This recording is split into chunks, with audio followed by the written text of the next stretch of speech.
It's bourbonblog.com live. It's actor Stephen Amell, who I always enjoy interviewing on the red carpet at Kentucky Derby. He's joining us live from Atlanta, doing a little Derby celebrating there, Stephen? A little bit different this year, but I will certainly be watching. I will certainly be watching and enjoying, and I think I might actually zoom in with a couple of my buddies, or maybe FaceTime, that have always been with me at the Barnstable Brown Gala and on Derby Day as well. Well, we always enjoy seeing you there at Barnstable Brown and also on the red carpet at Derby. You've been coming to Derby for quite a while. I'm trying to remember the first time I interviewed you. How many years you been coming? Well, I don't know when was the first time you interviewed me, but I went for the first time, believe it or not, and back in 2007, I went for my buddy Tavis's bachelor party. We were on the infield and had a very different experience than what I became accustomed to. But I would wrap my last show every year around April. So the Derby was always like the blow off steam after the season thing, and we did it every year from 2012 through 2019, and was actually going to be taking the year off this year, believe it or not, because I was going to be in production on my new job. Right. And we just thought that maybe, take a year off and let it settle for a second. But I always liked talking to you because I usually came away with a bottle of something. And you know what, to make up for that, I'm going to send you a bottle of something for sure. I know, I think last year I gave you a little mini of Peerless, didn't I? Yes, you did. How did you enjoy that? Probably more quickly than I was supposed to. It often happens. And then just as I was saying earlier, in your honor, because you're Canadian, I'm enjoying a little bit of Whistle Pig. Of course, it's aged there in Vermont, but has its roots in Canada, and they're beginning to make some of their own there in Vermont. Very thoughtful of you. Yes, having a little sip of that. So we'll make sure we get you some whiskey, and it's always fun giving you a little whiskey on the red carpet. Any particular cocktails, any particular elements of the cuisine you're going to be missing in Kentucky this year? Oh my God, where do we begin? We would always so we would get in. My buddies and I would rent a house, but then we would go to. Is it Jeff Ruby's or Jack Ruby's? I'm forgetting. Jack Ruby's. Jack Ruby's, right? Yeah. By the way, the only reason I would know it on the red carpet is because I would have just been there. I always mix up those names.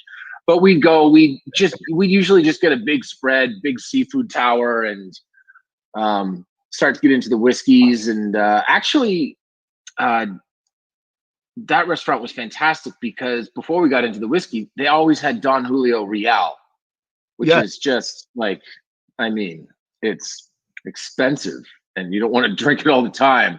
But if you ever find it and you're a tequila aficionado, you should give it a try. It is something really special. Mm-hmm. Well, no, that's one of the first things we ever talked about really when I chatted with you was whiskeys. You're a big fan of a lot of whiskeys, a lot of spirits. Mm-hmm. Any new ones that you found maybe the last year since the pandemic? Since everyone started drinking more? I met a really nice guy named Dylan up in Vancouver, up in Canada, and one of the things that he told me that I always try to remember now is if you're ever going and dealing with like a real true mixologist, have them just give you something gin based.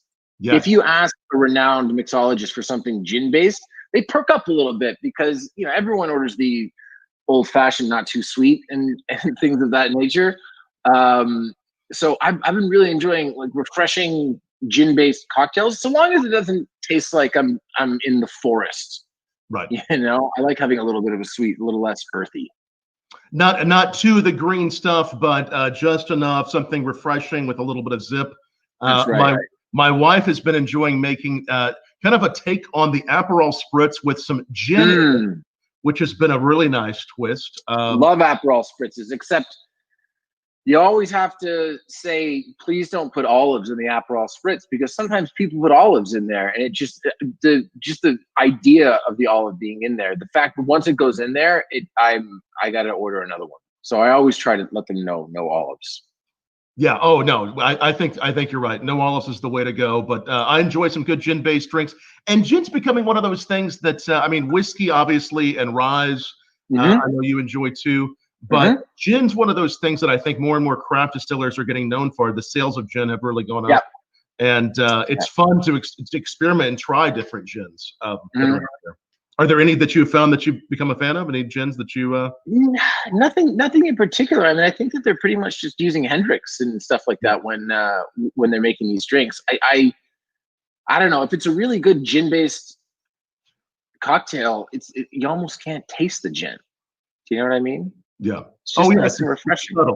It's subtle. And I do, and because it is Derby, I got to give a shout out to Caroline, who works up on the level at Churchill Downs where we go. And you only tip for drinks up there, but we've been seeing Caroline for a couple of years now, and I think I sang her "Sweet Caroline" last year as the day progressed. So she's checking this out. A big shout out to her. I miss her this year. Cheers to Caroline and all the good people at Churchill Downs. I mean, obviously, no guest really this year, just a few members of the media. So it's so exciting to be chatting with you, Stephen, and thanks for kind of joining us on this virtual red carpet. We should probably talk a little bit about what else you've been up to, because we don't want to think just all about cocktails, even though I know you enjoy some. You've been working on this new show, Heels. Is that what you're working on there in Atlanta right now? Yeah, so we're in pre-production on Heels. We start shooting this Wednesday. So we're in the final countdown, so to speak. It's an hour-long drama for Starz. I don't know when it's going to premiere yet. I would guess sort of next summer, I suppose, or spring. But it's set in small town Georgia, Duffy, Georgia, and it's about the wild and wacky world of independent professional wrestling. So wrestling is a passion of mine. Acting is also a passion of mine. So this thus far feels like a pretty good marriage. Yeah. And so you play, what's the name of the wrestler you play? So I play Jack Spade, who is the DWL, the Duffy Wrestling League champion. And I'm a heel. I'm a bad guy. Although I'm the hero of my own story. And what's that been like? So when we think about wrestling, I'm a wrestling fan as well. And amazingly, such a nice coincidence, we do this thing every Saturday called Cigar Saturday on Bourbon Blog. We've been having several wrestlers that have been joining us to have some cigars and whiskey with us, like the Nasty Boys, Andrew Anderson. We're going to have Stinsky here in a few weeks. So this is a nice wrestling theme we've had the last few months on Bourbon Blog. When you're doing this, wrestling, I mean, obviously it's one of those things that was always talked about. It's some drama, but it's some wrestling. How does it play out on this drama? I mean, when you guys get into the ring, is it choreographed? Are you really just kind of sparring some to see what happens? Well, sure. I mean, obviously, professional wrestling, the outcomes are predetermined. Right. We're not going to be doing a ton of riffing in the ring, simply because we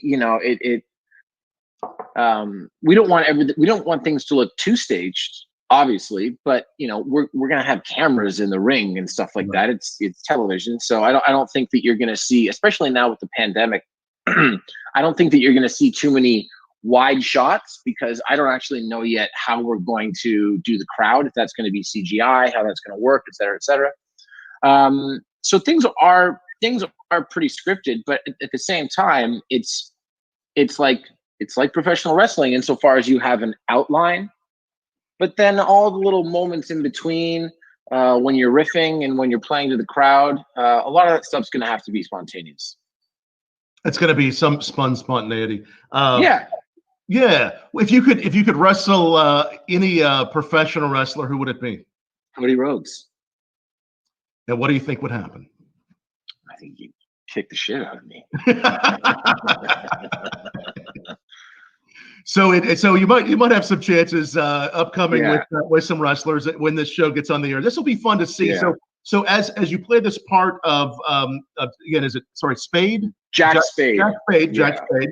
As you play this part of Jack Spade, what can we expect to unfold? What are we any little hints? Any things we can look forward to? Well, I mean, it's really the story of Jack Spade and his younger brother Ace Spade, who's played by Alexander Ludwig. Yes. And it's about Jack's relationship and Ace's relationship with their mom and dad. Jack's relationship with with his family, and the camaraderie with the boys and the girls in the Duffy Wrestling League, which might be changing to Duffy Wrestling Association. So don't quote me on that. But it's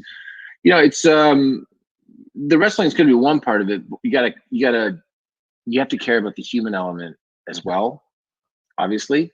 And we've got a great cast, great group of people, and it's professional wrestling, man.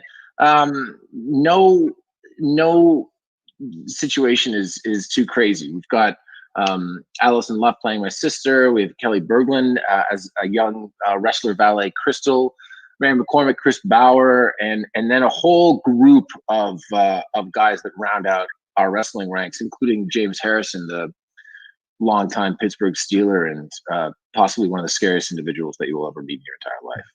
I mean, he's a sweetheart, but he's an inch shorter than I am and 100 pounds heavier than me, and It's all muscle. So, yeah. Well, we know you're always staying in good shape for all the roles you've had, but has been training for this particular show been a little different than training for Arrow or other shows? Yeah, I mean, yeah. This show, the physicality to it is really baked in. So because I have a little more experience than I did when I started Arrow, I worked really hard with Mike O'Malley, our showrunner, and Pete Siegel, our director, Bill Hill, our head of production, on really building into the infrastructure, that the physicality and the muscularity of these performers, like it has to pass the smell test. So they built us a big gym on one of the stages in here in Atlanta. Wow. And on one side of it we have all the free weights and the cardio machines that you could hope for, and on the other side of it we got a full on ring. So when I've done my wrestling stuff in the past, I wouldn't go so far as to say that I faked it, but there's certain things in wrestling that you can't fake. You have to learn them through repetition. The theatricality of it is one thing, but being able to take a flat back bump and really take it and get used to it and get these muscles in your neck working and really start bumping aggressively takes time. Hitting the ropes takes time. Just getting used to how things feel in the ring takes time. So I've been focusing on the fundamentals, but the physicality of it is fun. We tried our wardrobe on for the first time yesterday too, and it's some of the guys just look ridiculous. So it's but in a good way. I mean, it's pro wrestling. It's theater. It's escapism. So if we can feather that in with some real life drama and family personal dynamics, I think the show will be a success. You're happy with your wardrobe? I saw a little bit of the teaser of what you're wearing. Oh yeah, I'm happy. It's like a leather vest or something. I was checking it out. Well, no. I didn't show any of my stuff, but I've got a couple of things to wear up here, but I wanted to go very classic Ric Flair, Hulk Hogan, right? Very classic. Trunks, knee pads, old school boots, but trunks are effectively a Speedo. So you're out there for the world to see. So you better get in shape. I also had to do some fake tanning too, which is just terrible. But what are you gonna do? This is the job that I've chosen. I like it. It sounds like it's going to be a really fun show, and it's current day wrestling, right? It has a current day theme. That's correct. Yeah. There's an element of it that feels pretty old school because we wrestle in a spot called the Duffy Dome, and you see these spots. I mean, I did an independent show in San Antonio with my buddy Cody and the Young Bucks and Kenny Omega,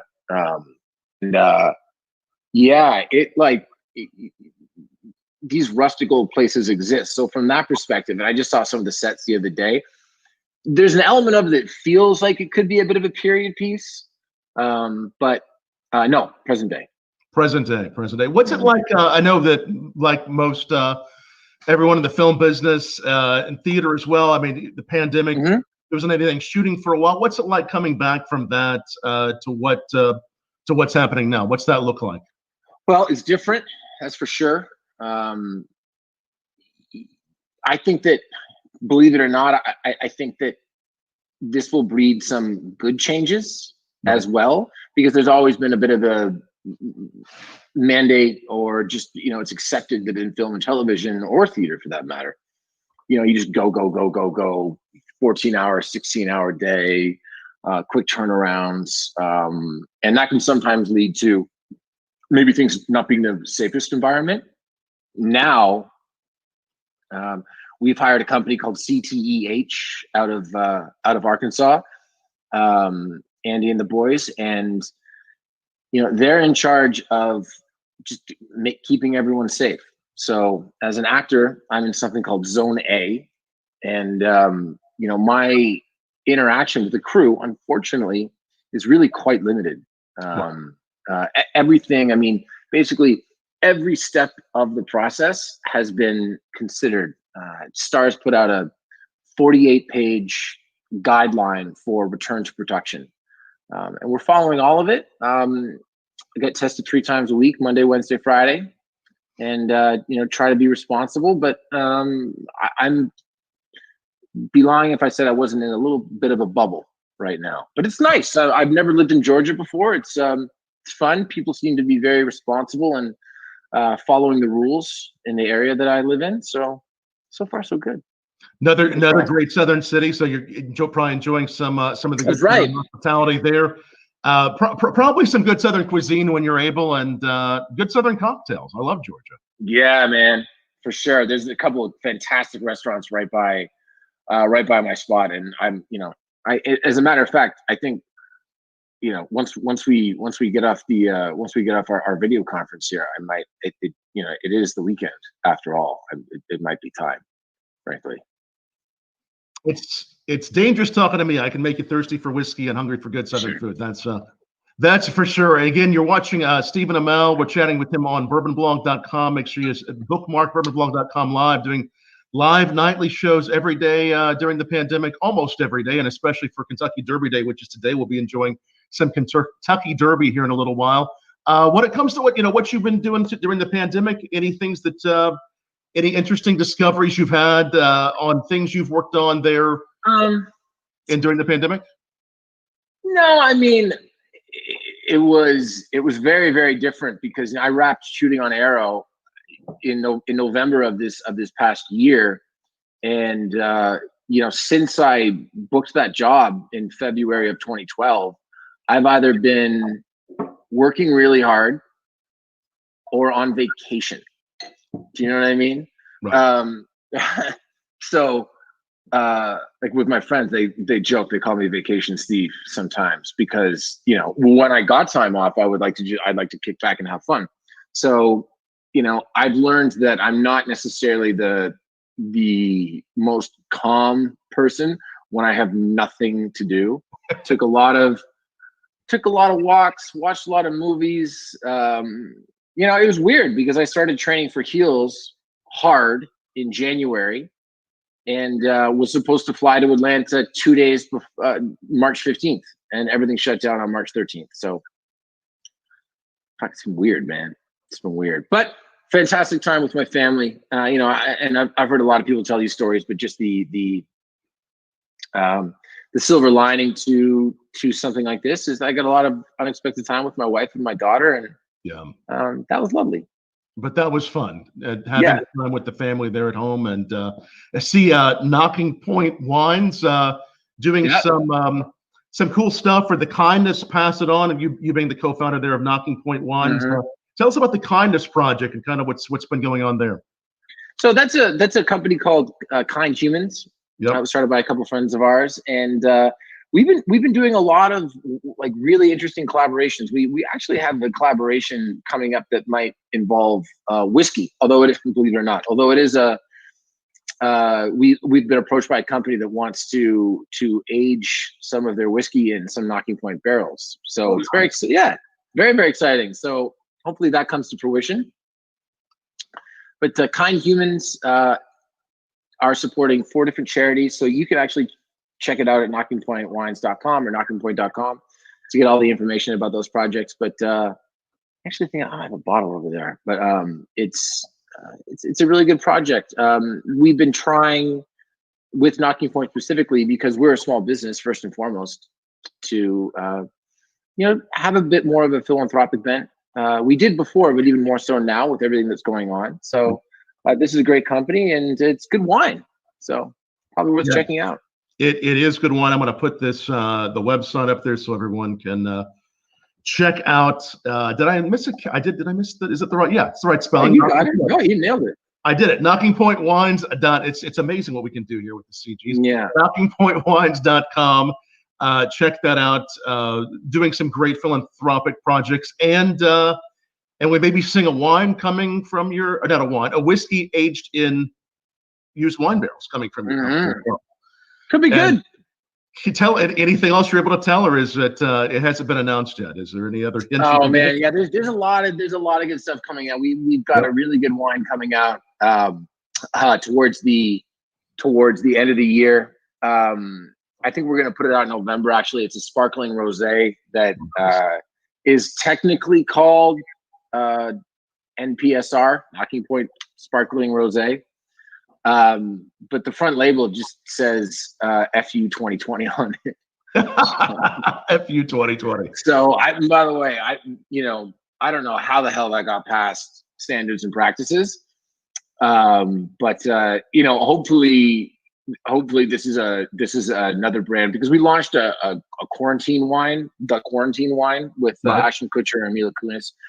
At the beginning of the year, we sold 26,000 cases of that wine, and raised over $1 million for 4 different charities that were all sort of for first responders and frontline workers during the onset of the pandemic. So it's it's been a good. I know so many small businesses are struggling. Some small businesses, just because of the way that people's buying habits have transitioned, have really been thriving, and we're fortunate enough that we fell into that category. So it's exciting, man. Nocking Point's doing gangbusters.